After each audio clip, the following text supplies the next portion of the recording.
You can roughly locate any community in the world, somewhere along a scale running all the way from democracy to despotism.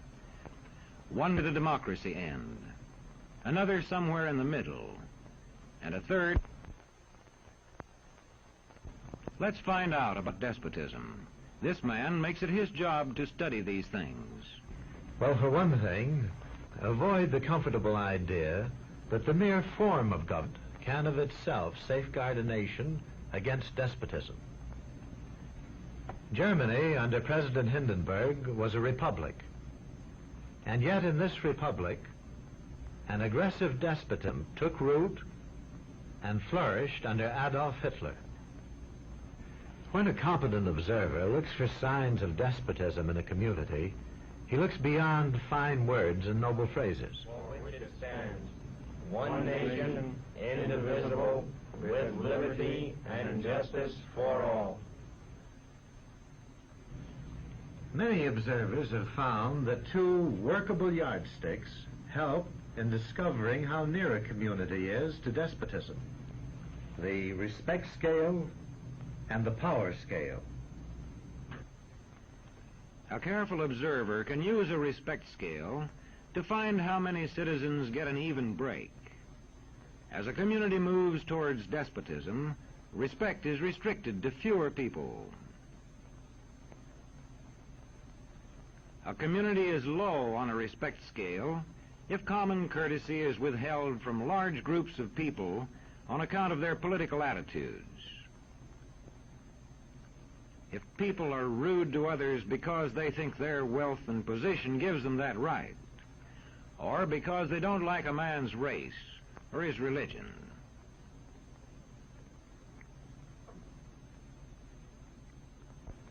Equal opportunity for all citizens to develop useful skills is one basis for rating a community on a respect scale.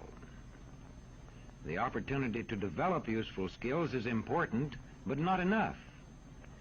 The equally important opportunity to put skills to use is a further test on a respect scale.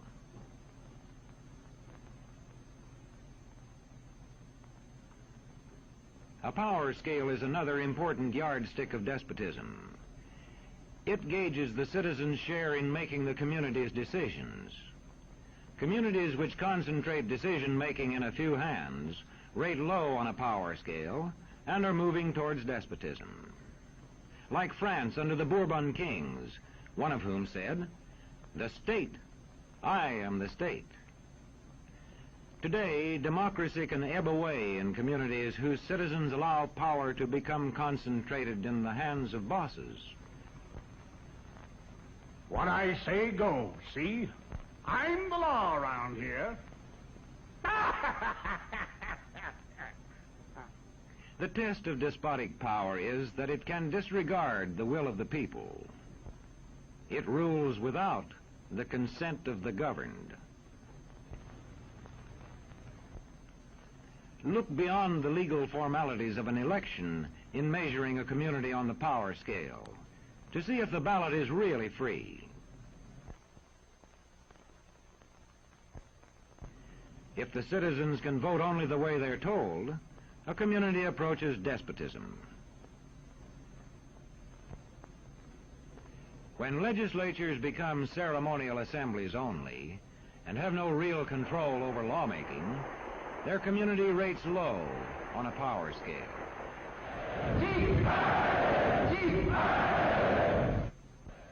In a downright despotism, opposition is dangerous, whether the despotism is official or whether it is unofficial.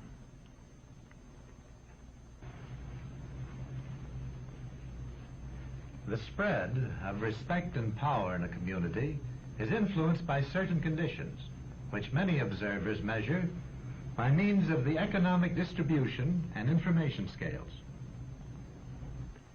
If a community's economic distribution becomes slanted, its middle-income groups grow smaller, and despotism stands a better chance to gain a foothold.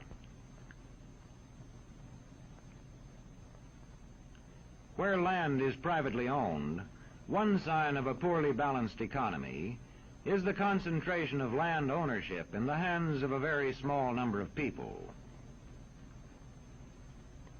When farmers lose their farms, they lose their independence. This one can stay on, but not as his own boss anymore.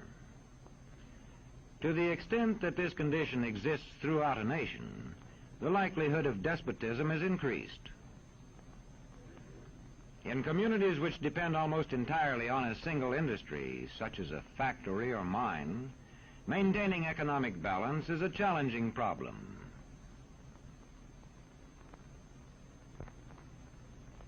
If this condition exists over the nation as a whole, so that the control of jobs and business opportunities is in a few hands, despotism stands a good chance.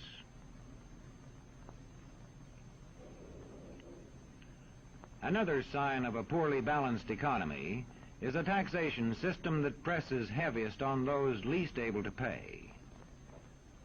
A larger part of a small income is spent on necessities such as food. Sales taxes on such necessities hit the small income harder. In the days of the salt tax, feudal despotisms were partly sustained by this and other effects.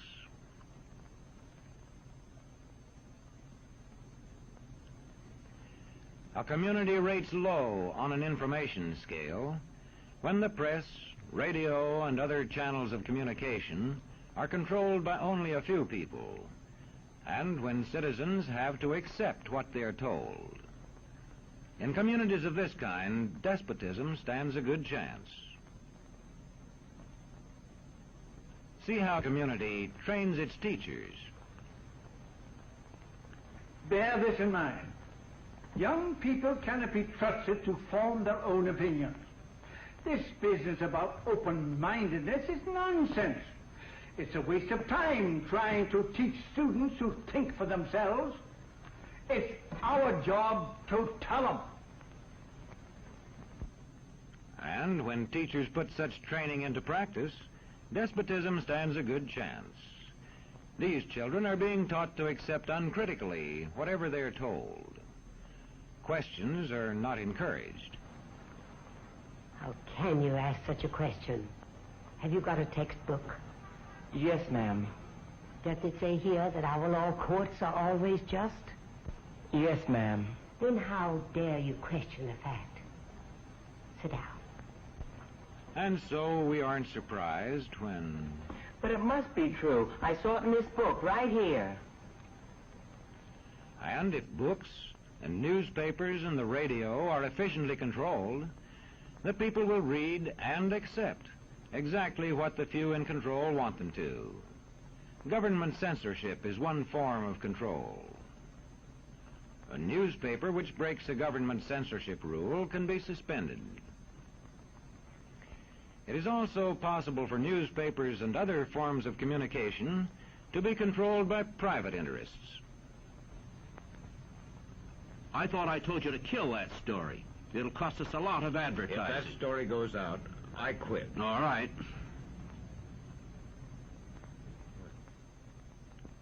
What sort of community do you live in? Where would you place it on a democracy-despotism scale? To find out, you can rate it on a respect scale and a power scale. And to find out what way it is likely to go in the future, you can rate it on economic distribution and information scales. The lower your community rates on economic distribution and information scales, the lower it is likely to rate on respect and power scales, and thus to approach despotism.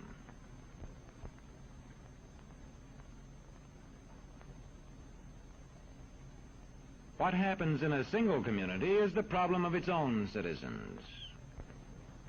But it is also the problem of us all, because as communities go, so goes the nation.